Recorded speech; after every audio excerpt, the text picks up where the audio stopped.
Yeah. Hey everybody, welcome to the Saturn Slam review. Well, it happened. We missed a show. That that That didn't didn't take last long.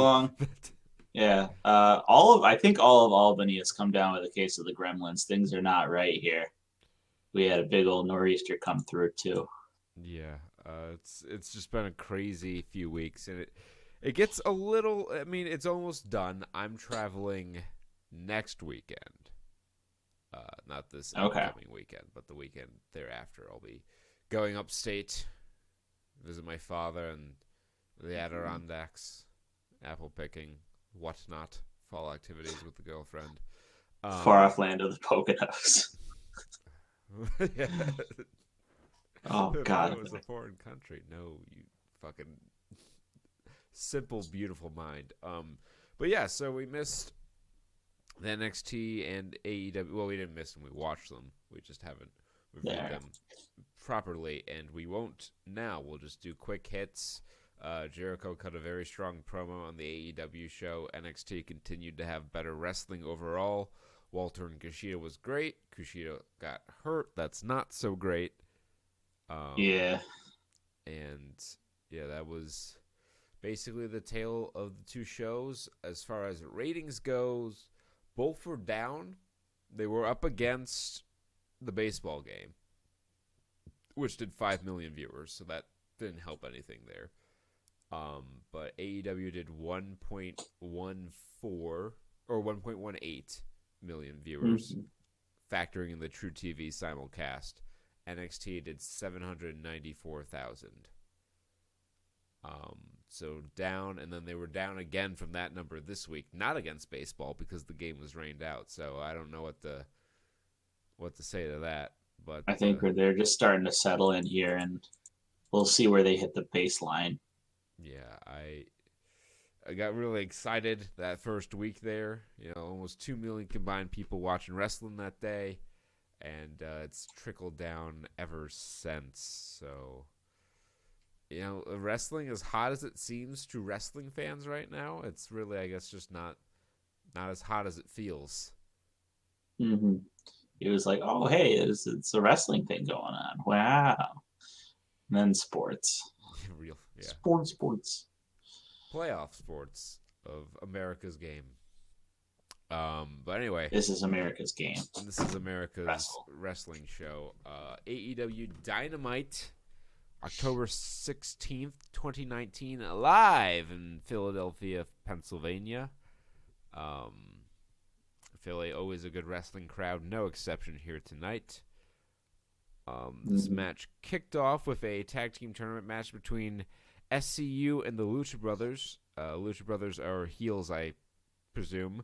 I don't really know, because SCU are definitely supposed to be heels, yet they wrestled as baby faces in this match. It's just all confusing. I don't know the alignments. That's one thing about Dynamite that kind of pisses me off, is it's not always super clear the alignments of the teams. Like when the Young Bucks wrestled Private Party last week, which was a spectacular match. Much better than Yes. the one we saw, these two teams, so I feel like we got fucking ripped off. They were um, we were their stepping stone. yeah. Prac- But yeah, like in that match, the Young Bucks were total heels. But they're getting cheered by the crowd and they're fucking pandering for babyface pops. Like their baby faces. It just, I know it's their audience and it's the smart audience, and they're going to cheer the heels and boo the baby faces sometimes. I get that, but for your television audience that you're trying to build, you're going to have to bring in some normies. So you're going to Yeah. have to present this in a manner that's clearer. I've been watching wrestling for 13 years now, and it's hard for me to tell sometimes. We all love a good mark. Get him in here. Get him in. So anyway, this match was good. They Lucha Bros jumped Kazarian and Christopher Daniels, the ageless wonder. Wow, I'm having a rough one today. From behind, and they gave Daniels a package pile driver on the ramp. And they were going to do the same to Kazarian, but then Scorpio Sky came out to make the save, and he took the place of Daniels in the match. And then the He match, also took his time. yeah, He was a little slow on that. yes, that's right. They had Phoenix was ready to give him a package pile driver, and like he's waiting and he's looking and he's looking and he's looking, and then Scorpio Sky comes running out, and I text Peter immediately. I'm like, he was way late on that one. Oopsie doodles. So I misspoke. The Lucha Bros were not their opponents. That was the best friends, Trent Beretta and Chucky T. Trent Beretta has the look of a legitimate superstar, and Chucky T wrestles well, but has a very plain look. It's a simple Kentucky boy. Kentucky bar. That was on his tights, wasn't it? I'm Yeah. pretty sure the word Kentucky was on his tights somewhere. I'd believe it. I didn't I get thought a you were good looking look. at a picture. I was like, please tell me I'm not wrong. Anyway, No, I'm just looking at his teeth on the title card here. Man's got fangs. they wrestled a pretty good match. They got the heat on Kazarian for a long time, maybe a little too long. And then Scorpio Sky came in for a really nice hot tag, really got the crowd into it, and then they broke up some pin attempts, did some near falls, and Scorpio Sky won with, I believe, a 450 splash or some such maneuver off the top of the ropes. Yes, something like there's like a um, it was on the apron or something. I don't know. Oh, they did the drop kick powerbomb. I've confused it with another Okay, match. So many matches in these 4 hours of wrestling we watch every week. It just kind of blends together. it gets dense, and we try our best, ladies and gentlemen. We're out here working hard for you. I'm old. Lay off me. I don't remember as good as I used to. But that was a fine match.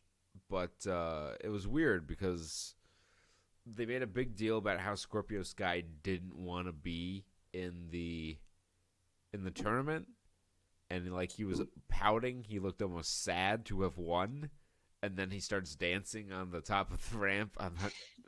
It was a very confusing presentation. I guess now, even if Daniels is cleared to compete again in the storyline, they have to stick with the configuration of Scorpio Sky and Frankie Kazarian. I mean, that seems to be what they were on about, because otherwise it doesn't make any sense for Scorpio Sky to be pouting that they won their fucking match.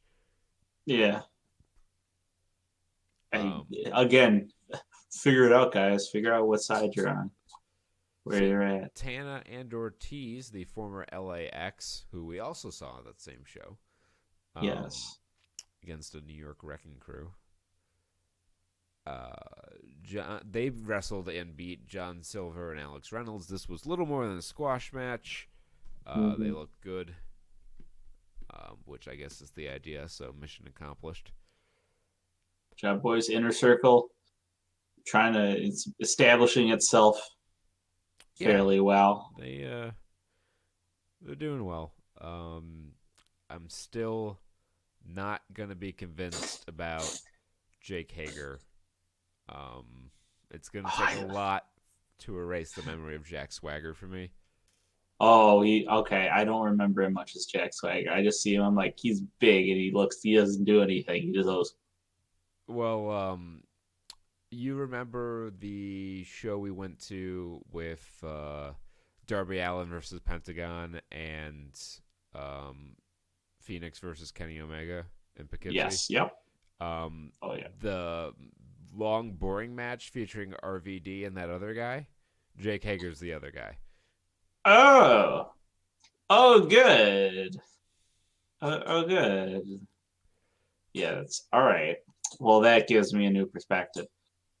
AEW Women's Champion Riho wrestled Dr. Britt Baker, DMD, as her full proper ring name apparently is.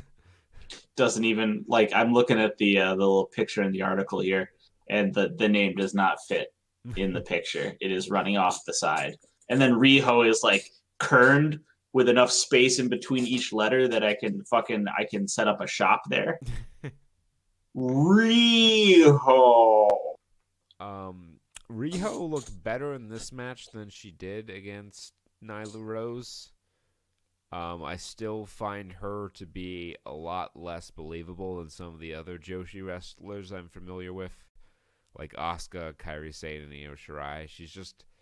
She's very tiny. They say 98 pounds, but that's maybe if she's holding a cinder block. I would guess like 75 if I just took a look at her. And Britt Baker is not a very large woman either. She's smaller than Adam Cole, and Right. she just towered over Riho. Yes, she was giving me Charlotte Flair vibes in this match just for the sort of stature alone, But at least they the relative stature. put the title on Riho, so obviously they have ideas. I thought they might pull a Charlotte Flair here and put the title on Britt Baker just to have Britt Baker drop the title back, like how they had Charlotte beat Bayley, just so Bayley could beat Charlotte a mere 5 days later to regain the SmackDown Women's Championship. Charlotte has had like 3 runs with that title for a combined total of like 8 days of reign. Yikes. Well, wait, no. So she won it the first time against Asuka right before WrestleMania. She had the belt for like 2 weeks. Okay. And then she won it at Money in the Bank, and that reign lasted like 5 minutes before Bayley cashed in and beat her. And then she won it at Hell in a Cell and lost it back to Bayley on SmackDown. So that's 5. So, like, at most 19 days of title reign between the three.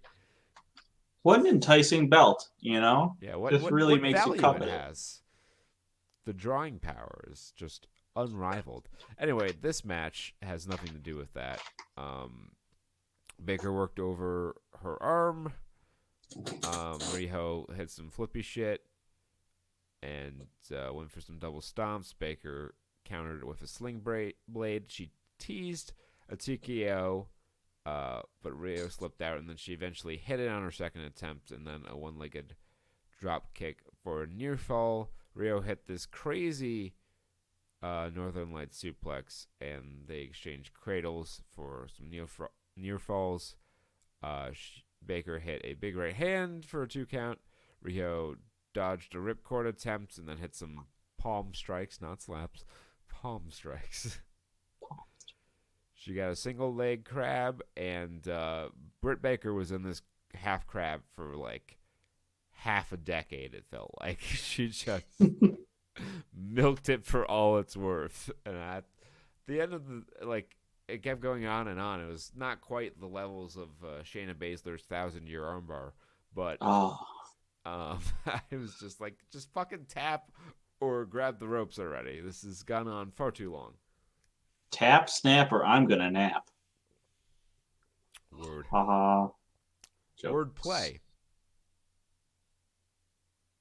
Um, God, that's we are here. Top comedy tonight. This is only the Saturn Slam review. Are you going to get comedy like this? Whether you view that as good or bad, that is up to you. But this is the only place you're going to find this particular beat of comedy. And the only place you can find Luchasaurus is in a hospital bed right now. Did we talk? Did we mention this match? No, that's next after the finish. Oh, Rio okay, yeah. went for a Meteora, or no, double knees in the quarter. I'm sorry, the Andrade finisher. Yes. But Baker moved out of the way, and she got the lockjaw, which I thought it was a crossface, but apparently it's a crossface mandible claw hybrid, and she didn't quite lock it in. Is the story I'm being told here. And then Rio slipped it into a cradle for the flash pin. They showed sportsmanship after the match by shaking hands. I feel like they're doing that too much after matches. Yeah. Everyone seems to be like, "Oh, sportsmanship," which it's fine to see, but when everyone does it, it it's It's not meaningless. special. Yeah. Right. It's this is also I think a knock-on effect of what we talked about or what you talked about earlier of them not having defined, real defined alignments right now is that you're getting there's a lot of these face matchups which it just ends up being because they didn't plan it out. So now, Yeah. too many face too many. Dynamite is a good show, but there's stuff they need to work on. Like I was pleased that this episode did not end with a giant brawl between the Elite and the Inner Circle as the first two episodes did. It was almost the exact same ending 2 weeks in a row. Actually, the Elite stood tall week 2 because, of course, they got to get their win back. They're all executive vice presidents at the company. And Cody is amazingly extra. Oh my God, man needs to be stopped. Ever since he dyed his hair blonde, he just like fucking something in him snapped, and he thinks he's his father. Yeah, and he cut like a promo, and he's like sitting in his desk as his wife like reads off his dailies or whatever, and he's just zoning out. He's like, I have to do something, and he walks out of the room and just leaves her He gets into dramatically. his Ford truck. You want to know how I knew it was a Ford truck? Because he had a giant Ford emblem on his keychain, and the camera was very prominently positioned on the Ford emblem on the steering wheel. I hope they got paid for that. I can't see how they didn't. But he's a a sophisticated man of the city, not just some trucker. So he goes and takes it to his sensory deprivation chamber. Oh my God, that was fucking. That was where I sold it for me. I'm like, does he have? Is this his personal one that he goes to meditate in? I'm like, this is not the Ben Affleck Daredevil. We do not need the sensory deprivation chamber in here. And it was like lit the exact same way as it was in the movie. Yeah. Someone watched the Daredevil director's cut and was like, "Oh, that wasn't that bad. Let's do that." But yeah, that aside, that happened later on in the show. They told us Daniels had a stinger, but was otherwise okay. And then we had the second tag team title match, which was the Lucha Bros versus the Jurassic Express, missing the Jurassic part of the Express. Luchasaurus had groin. He had like I guess, an inner leg, upper thigh injury or something. He had some sort of groin or quad injury, and he was ruled out of the tournament. So not only did we not get to see Luchasaurus and Jungle Boy, which I'm shocked we didn't see them in the first 2 weeks. Maybe now we know why. Maybe he's been hurt the entire time. Mm-hmm. But I got it. Sorry, I found it. He tore his hamstring during training for the match. Fuck. Yeah, that's pretty rough. No word at this time on how long he'll be out. At least from this one posted. This was posted on Wednesday, so probably at this point they have a better idea. Yeah. Geez, I didn't realize it was that serious. Well, actually, paradoxically, tearing a hamstring can sometimes be a shorter recovery time than like spraining it or pulling it real bad. Mm-hmm. Like I remember I fucked up my ankle running a 10K once, and I got my MRI back, and the doctor's like, "Well, I have good news and bad news. The good news is your ankle isn't broken. Bad news is your ankle isn't broken because it would be a quicker recovery time if it were, versus you spraining every ligament in it." Oh no! Oh no! I can still make it like click funny when I turn it. What are you, Brinkley? I fucking am turning into the guy real quick. Brinkley is our football friend who is held together with duct tape. He's held together with unicorn tears and the thoughts of children. Yeah, his own children by his crazy wife. So anyway, there was no Luchasaurus. We had Marco Stunt, who is maybe 5'2", He's so tiny. and has. It's not just that he's small, because guys like Rey Mysterio are small and Spike Dudley have been small, but he's got just this weird fucking build. Like, his proportions are all wrong. He's got really short legs, but like a sort of normal sized torso. His baby legs. He is Baby legs and regular legs. It was just. It was unbelievable. It's hard for me to take him seriously.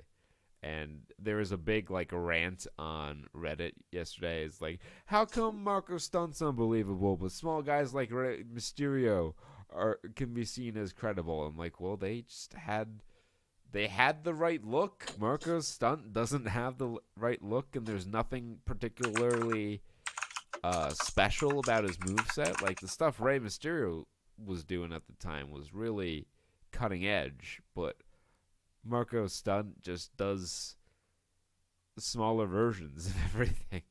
Yeah, he might have been really like, I'm looking at his build right now, just like we're just visually judging him. And like this picture right here, I think sort of gets it across.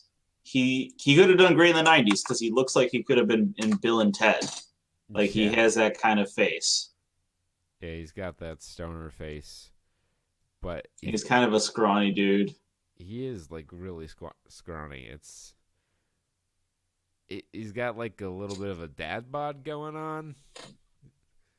Maybe they're fat abs, but I can't really see. He's just a bizarre looking individual, and he got the shit kicked out of him. Yes. The Lucha Pros just beat him from fucking pillar to post, and then they tagged in Jungle Boy. And I know his name is Jack Perry. He's the son of Luke Perry. But Jim, JR, good old Jim, his gimmick is Jungle Boy. Not Jungle Boy Jack Perry, and not Jungle Jack Perry. Jungle Boy. Jungle Boy. I like Jungle Jack Perry. That's got a nice ring to it. Like very classic. Old Jumpin' Jake Johnson, the former Southpaw Regional Wrestling Champion. You have your Luchasaurus skin boots. You jealous of that? But he get the man's name right. He's got star written all over him. Fucking the Jurassic Express was probably their most over tag team. I guess we maybe know why they weren't on the show until now. Yeah. But the Lucha Bros, they hit their spots. It was more of a showcase for them because they got the heat on Marco Stunt for like forever. Jungle Boy made his tag, and they immediately went into trading moves. And when I say trading moves, that's maybe generous because Pentagon and Phoenix did most of the moving there. Mm-hmm. And they hit package pile driver double stomp finish, which you could not pay me to take. Yeah. And they won, so that's cool. Lucha Bros, they're weird. They're a weird case because they're both so good as singles that it almost feels like a waste to have them in a tag team. Yeah, we've sort of had this feeling before. That was how I felt when they made the bar a little bit. Yeah. Maybe even more so here. But who knows? Maybe they'll become like the bar and just sort of like merge. Yeah. I mean, hey. And fusion dance. I love me the bar. It was funny you mentioned them because I was thinking about it with this whole Dominic Dijakovic Keith Lee feud. Oh. I was like, they'd make a pretty good odd couple tag team a la the bar here. That would be sweet. Feast of Glory. Yeah. I have no idea what they would be called. I can't wait to talk about that match in a little bit here. Oh, I've got some things to say about that match. Not really anything enticing. I just thought it was the worst of the three matches. All right. Uh, Kenny Omega and Hangman Page beat Pac and John Moxley, the OG sauce, yeah, he's and here, boys. It's he was Moxtober. he was saucy. He was saucy tonight. One thing I didn't care for about the announcing in this match was that they tried to be like, well, these are two unusual tag teams, and then in the middle of the match, they're like, they had to acknowledge it. It's like, well, yeah, they're both members of the Elite, but they're not a regular unit, but they're in the same stable. Pac and Moxley have no affiliation with each other than they recently worked for WWE. Yes.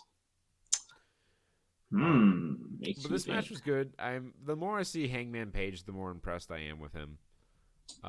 Kenny Omega was cartoony parody of himself, Kenny Omega, for a lot of this match. Although I will say the Snapdragon suplexes he threw here actually looked like legitimate moves. I don't know if that's a credit to Moxley and Pac taking them better, or he actually slowed down and didn't just fall to his back and call it a suplex. Yeah. Um, Sometimes they bring it out of them. We've seen this many times before. Yeah, Moxley and Pac worked well together for a while, but then Plunder entered the ring and Moxley was about to hit Kenny Omega with a chair, and then Pac intervened and threw things out because he didn't want to get disqualified because wins and losses are important in AEW. Wow. And he's telling Moxley to use your head, and Moxley, channeling his inner Steve Austin, dropped him with the paradigm shift. I almost called it the dirty deeds, but I caught myself. Yep. And walked out of the match because he don't give a fuck. Because he's John fucking Moxley. And of course, left by himself, he got creamed with a buckshot lariat and ate the pin. So he is no longer undefeated in AEW. His record currently stands at 2-1. There's going to come a time where they have to stop showing records because there's going to be like a guy they're trying to push, but was like lower on the card before, and they're going to show his overall record as like 4-14, and they're going to be like, "Hey, wait a minute, why is this guy wrestling in the main event?" Oh, yeah. So it was a night of building feuds, mainly with Moxley and Omega, but maybe also with Pac and Moxley, and maybe Moxley and Moxley. Moxley's feuding with everyone. He cut an inset promo on his way to the ring, talking about how he will anyone who crosses him is going to get it, and he stayed true to his word tonight. So John Moxley and Chris Jericho are two of the biggest reasons I decided to give AEW a chance, because I don't particularly care for many members of the Elite, and so far they're keeping me interested. Yeah. Speaking of Jericho, he wrestled Darby Allin to retain his title in a street fight. Darby Allin is some sort of Tim Burton creation, and I remember when we were at that show in Poughkeepsie, and they billed this as a dream match between Pentagon Jr. and Darby Allin. Darby Allin was pretty new on the scene, because this was like, what, a year ago? A year, a little more? And he's only been wrestling for 4 years. So he was pretty new on the scene. And I'm like, I knew who Pentagon was. And I'm like, who the fuck is Darby Allin? Why the fuck is this being billed a dream match? I've never once thought of Darby Allin, period, much less of, oh, it'd be sick if he wrestled Pentagon. But that turned out to be an awesome match, and I was really impressed with Darby Allin coming out of it. And I'm glad to see him getting an opportunity here. And he made the most of it in this match. He looked legit. He hung in there with Jericho. Jericho's a pro. Of course, he's going to make him look like $1 million.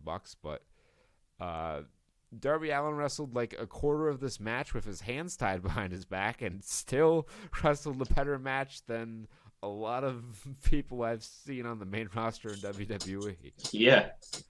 Darby just oozes talent. Like, it's sort of the thing where like you take the honor student and you put them on like the weird side job because they're going to handle it.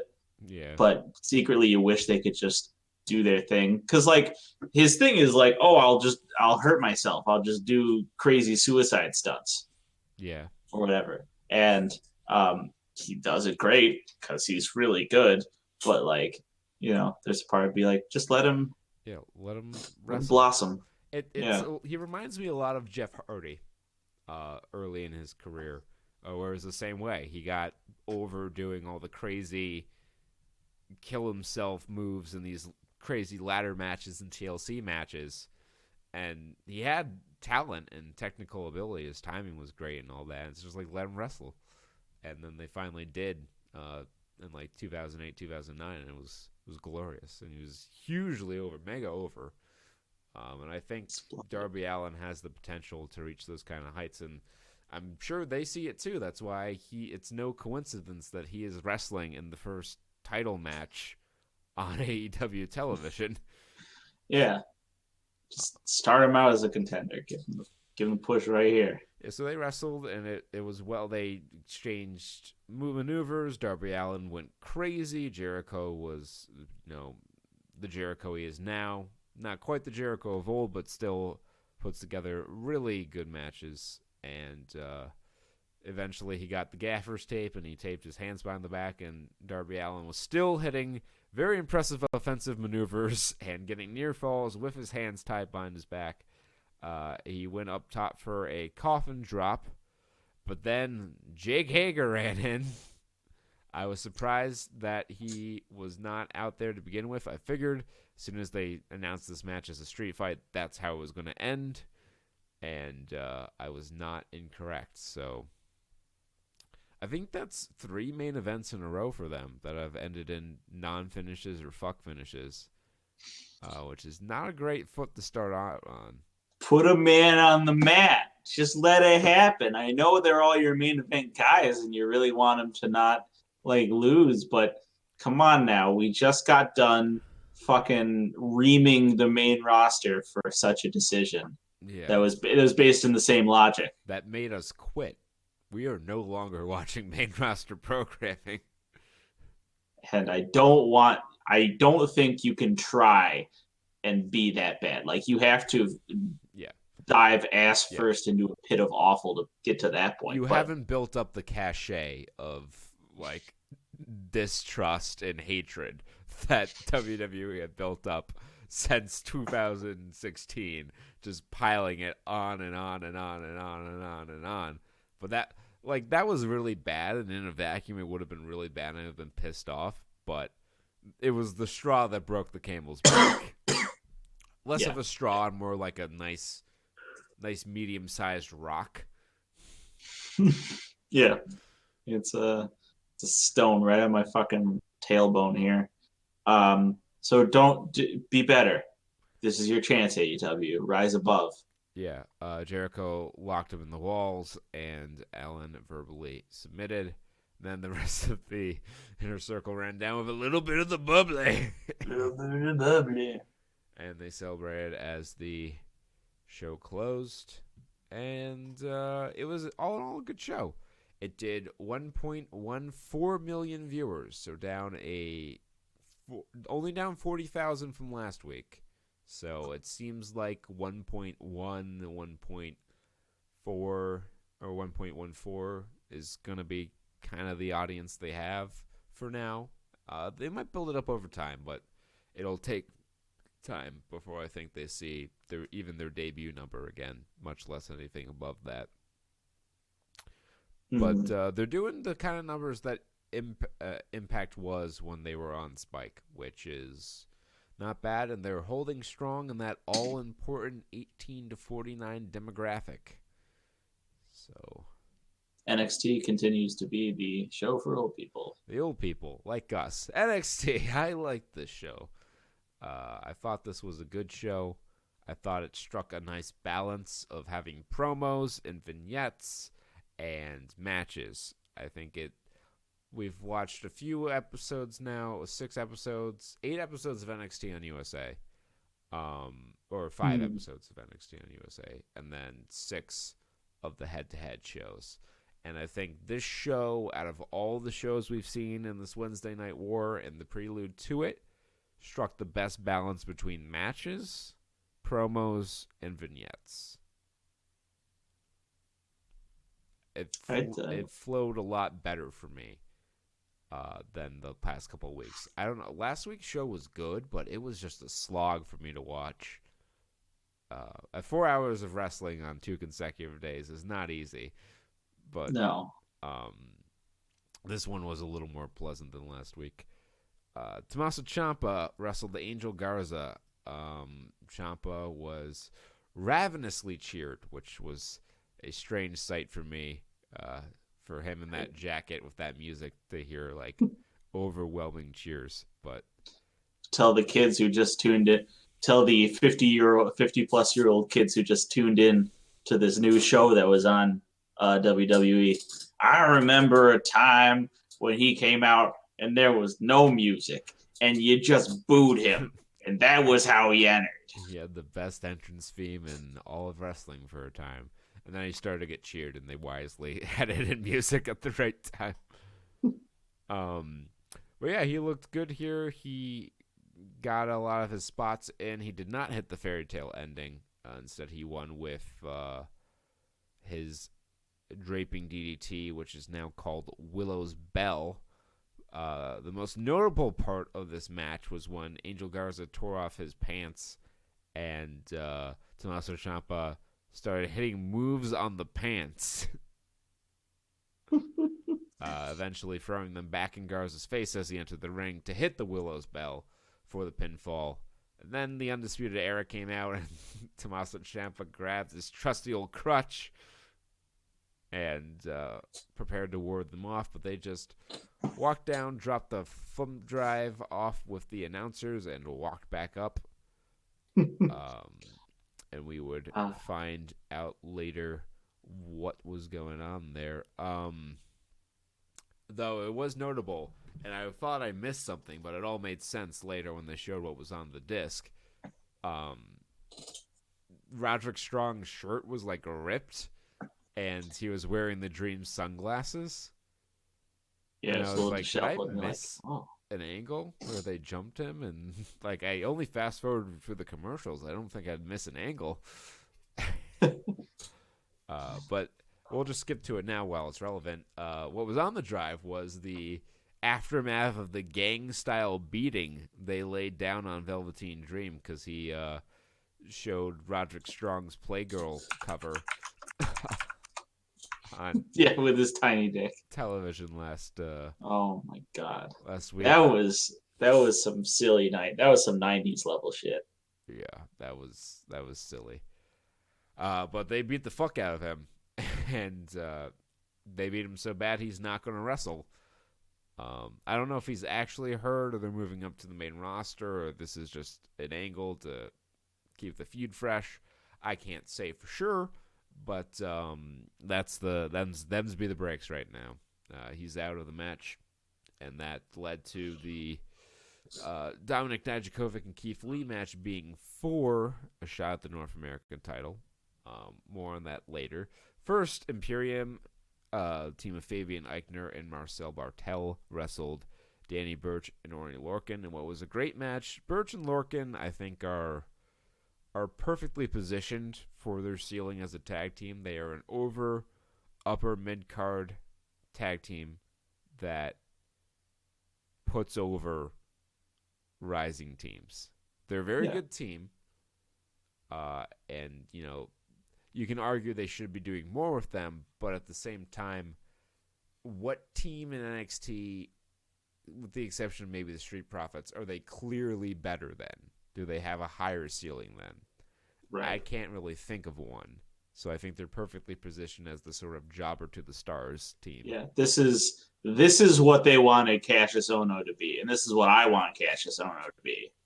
But Cassius Ohno had to go to NXT UK and just... I think that's kind of what he's doing over there now. I want them to bring Cesaro over to NXT UK so they can reform the Kings of Wrestling. That would be lovely. I also just want Cesaro to wrestle on an NXT branded show so we can have the kinds of matches that Cesaro can have. He'd be He's done. at least he's getting matches, you know. That's true. But they Even if I don't didn't ever see draft them. him, so he's technically a free agent, which needs to lead to him going to NXT. Like if Finn Balor just Please. shows up in NXT, Cesaro can too. I don't just get him away from Vince. Vince doesn't know what he's got. Give me back my son. Give me back our ripped boy. He's too Italian to be Swiss. Can't be Swiss. Io Shirai beat Kaden Carter. This match, the beginning of this match at least, showed a good example of what I kind of feel more women should try to do in their matches to differentiate them from the men's matches. And they did a lot of spots with like bending out of things and spots predicated on flexibility. The Matrix and escape. gymnastic prowess, which women tend to have an easier time with than men. And I feel like this sort of sequence should be incorporated more into women's wrestling as a whole to differentiate it from men's wrestling. Because a lot of times, the women's match, it happens in a lot of these takeover shows. The women's match is really good, but we sit there and we're like, well, it was a lot like these other men's matches, just a little slower. Right. And that's just biology. That's nothing against them. That's just how evolution. And even if it's entirely manufactured, I mean, if a cruiserweight match is going to be different from an NXT match, then you can certainly make a women's match different from a men's match stylistically. Yeah, styles make fights, and it's good to have a lot of different kinds of styles on your show, so it A, feels less monotonous, and B, appeals to a wider audience of people. Small shout out. I think we talked about this when we talked about Hell in a Cell, but shout out for them remembering to gimmick that table that Sasha went through. Yes. Because that, like, it was great. It broke and everything. They were all super happy, and it was just so obvious. Just the lovely gingerbread fucking snap. Yeah. They learned their lesson from the first women's Hell in a Cell match. But yeah, Kaden Carter got very little offense in here before she was swiftly disposed of by Io Shirai's moonsault, which that was a great moonsault. It's a great moonsault. I like it, but it's a completely different kind of moonsault from previous great moonsaults. Like when I think of a great moonsault, I think of Kurt Angle's moonsault where he like fucking floats up to the moon and hangs there for 30 seconds and comes back down. If you ever want to see a beautiful moonsault, watch any Kurt Angle match from like 2001 to 2003 where he does one and just watch him hang in the air defying all physics. But this one's like a snap moonsault. She like whips around real quick. Yeah, and it's kind of right like down there. It seems like that would be more impactful. But it's a little disorienting when you've seen floatier moonsaults most of your life. Yeah. And then after this, Rhea Ripley came up and cut some fun promo time. Io came out and said that she wanted a shot at Shayna. She deserved the shot at Shayna, not Rhea, not Bianca. And then Rhea came down and was like, well, I'm wrestling Bianca next week, but I'll kick your ass too if you get in the way. And then we moved on to Keith Lee versus Dominik Dijakovic. Another good match by these two. I think it was the worst of the three. There wasn't as much exciting big high spots in this. The psychology was a little better. Keith Lee worked over Dijakovic's arm, which left Dijakovic unable to do a few spots. Like the craziest thing in there, and I will admit, it was pretty crazy to see, even though it like happened in slow motion because Keith Lee's so big. It was still nuts to see it. But the Poison Rana they pulled off. was pretty Yes. nuts. It Jesus. was the slowest poison rana I think I've ever seen, but hey, they get points for doing it while being giant. While being huge. Yes. Who else? Who got up in the electric chair in Uh, this match? Dijakovic had Keith Lee up in the electric chair, and then they did the poison rana from there. Okay. Yeah. Oh my God. Dijakovic's big move was a choke bomb, one-handed because his arm was worked over. Keith Lee hit the spirit bomb, but fortuitously Dijakovic rolled out of the ring, and they got back up in the corner. Dijakovic was going for a super rana, but Keith Lee was holding on, looking to perhaps give him a Ricola bomb or something like that. We'll never know because Roderick Strong jumped out of the crowd and hit him with the title belt and caused a disqualification. But Papa Regal's had enough of their shit. And he's like, you think you're clever, don't you? Well, let me tell you something, you little shit. You're wrestling both these guys next week. That was almost verbatim how he said. He came out like a fucking Italian grandma on their windowsill. He's like, "Hey, what did I just fucking see down there, you little bitch?" He had fucking crazy. William Regal is the best authority figure in the history of wrestling television. He only shows up when he needs to show up, and every announcement he delivers is just perfect. Regal forever. Daddy Regal, run my school. Oh, Then Matt Riddle, backstage, the Undisputed Era confronted Regal, which just the clip was just them. It was a cell phone video of them shouting at Regal all at the same time, and none of it was decipherable, and I'm not quite sure why they showed it. they're like, we gotta follow up on this, I guess. I don't know. People want to see their era. Matt Um, Riddle beat Bronson Reed with a gotch pile driver that they call the Bro Derek, which I don't know how many people. Well, I guess the audience skews older, so maybe everyone in the audience gets that reference except the yeah, young guys. But that seems like a pretty old reference to throw in for your move there. yeah. Well, I don't know. Yeah.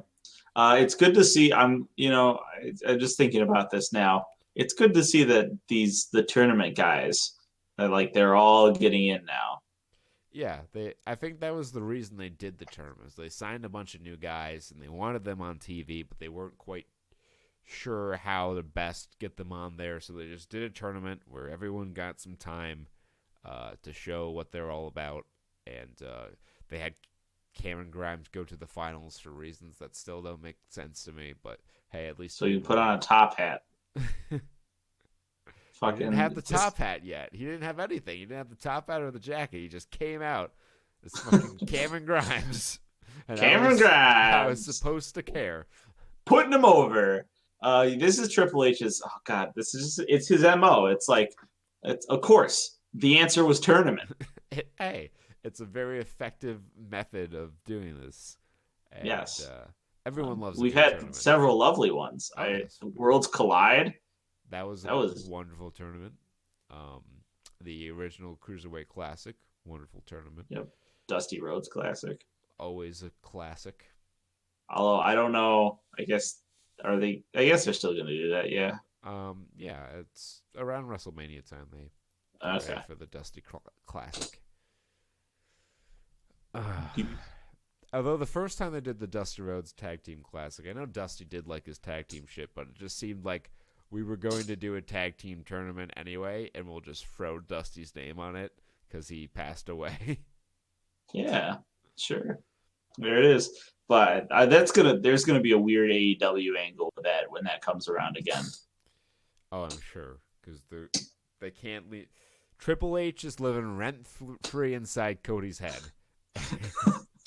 I can see Cody right now. Sip it, have a little spoon with his quinoa for breakfast. He's got his Kashi Go lean, and he's thinking about Triple H. Um, He's in a dark blue suede bathrobe. I have that bathrobe. You too can be Cody. Just dye your hair fucking Geese Howard blonde. I remember when he first did that, and they had a picture of him at like Wrestle Kingdom, and he's like in a 3-point stance down on the canvas, and Brandy's behind him, and like the angle of the shot, and like the caption of the title of the picture was, "Cody looks like he's going to blow up the rec center in an '80s movie."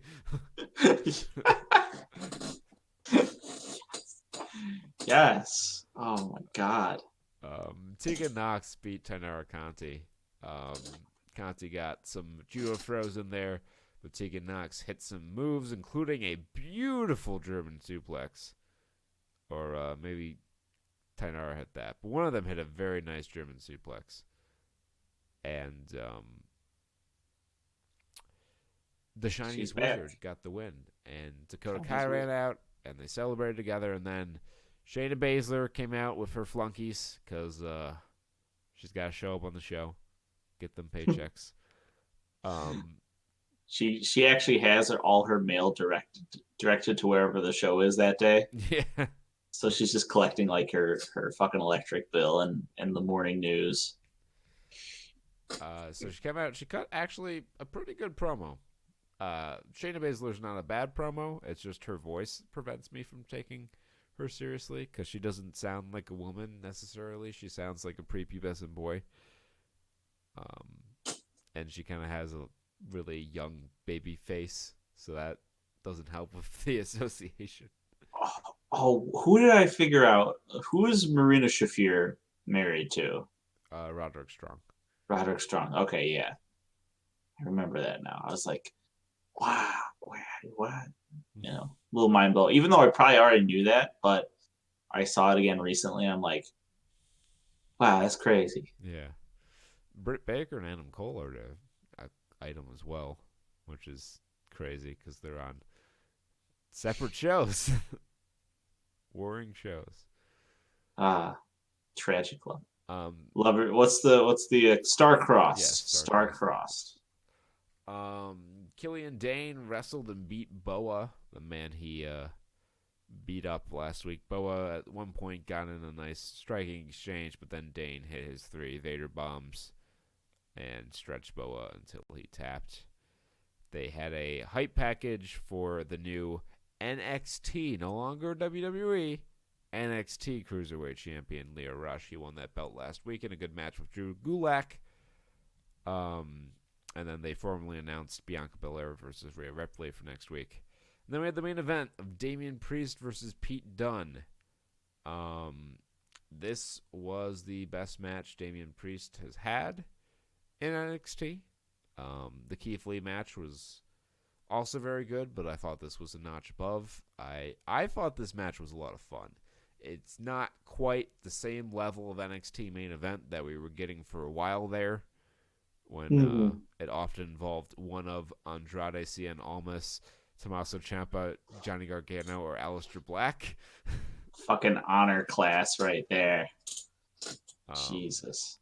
But it was still really good, and it was the best Damian Priest looked. They traded straight. Damian Priest, I love him because he's just so fucking like Gumby limbed. Like he's just so long, and all his movements are delightfully awkward because I feel that. I am that way too.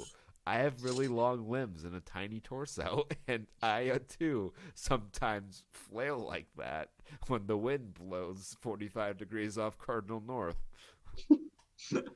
It's a giraffe in an octopus's body. It's a beautiful thing.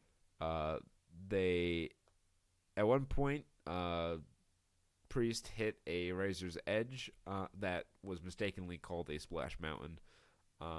The commentary is fucking whack in this match. I don't remember exactly what Beth said, the entirety of it, but she at one point said the words incandescent presence in sequence. And I don't think she knows what incandescent means, because... Gloriously incandescent. I don't think that's what she wanted to say. Um, but yeah, this match was great. Dunn went for a moonsault. Priest got the knees up. Dunn was going for another finger break spot when the referee was distracted, and he hit him where the sun don't shine and followed up with the reckoning to score the pinfall and remain undefeated. So, question becomes, and that Pete Dunne's a pretty big win. He's got some clout around these parts. Yeah. But the question becomes, who is the first man to beat Damian Priest? And does Damian Priest become North American champion Damian Priest before he takes his first loss? Time will tell. I'm going to bet Exciting. yes. Yeah. I feel like, if they're gonna push him, make him champion, Yeah. or maybe they'll really soak it in as like a championship run. I don't know. I'm trying to think of maybe I feel like if they're gonna do it, maybe Finn Balor. I can see that collision course coming eventually. I think A it's way while too out. soon for that match. That's fair. Let's get there. I think he should stay undefeated at least through TakeOver War Games. Maybe have a TakeOver match. Maybe be part of War Games. But eventually he's got to lose. I don't think he should stay undefeated for like a whole year or anything.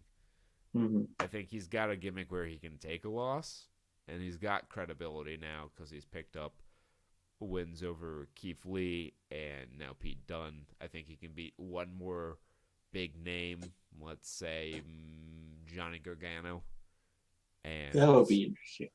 then he'll be about where he needs to be. This has been a good grab, good pickup here for him, for everyone involved. Yeah, this was a great show of wrestling. I still feel like they need to get out of Full Sail.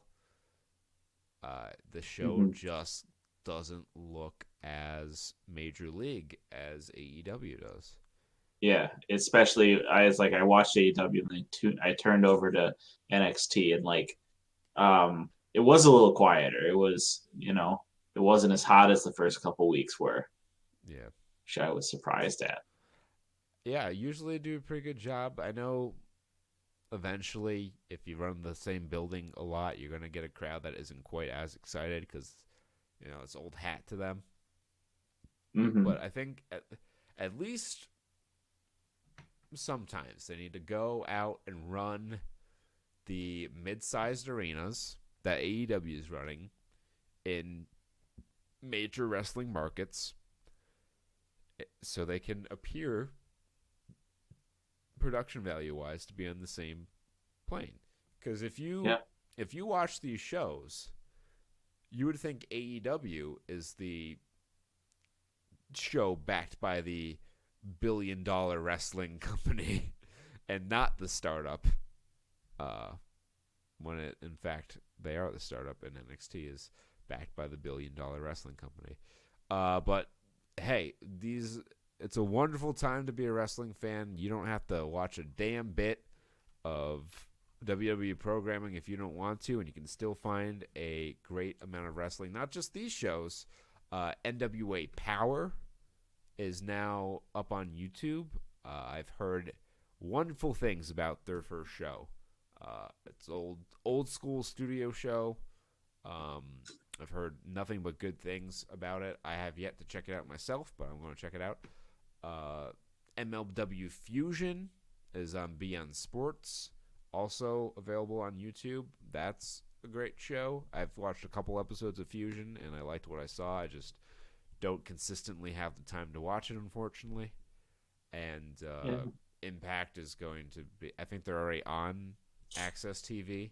Anthem bought the network to get Impact a better television deal, but they're on there. So there's a lot of great wrestling out there,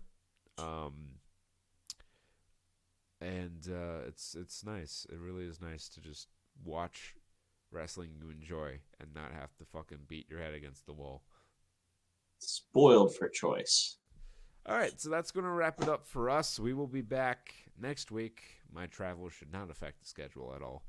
Um, we'll be back next week with our reviews of AEW and NXT. So until then, be well, stay safe, and party like it's 1995. Peace.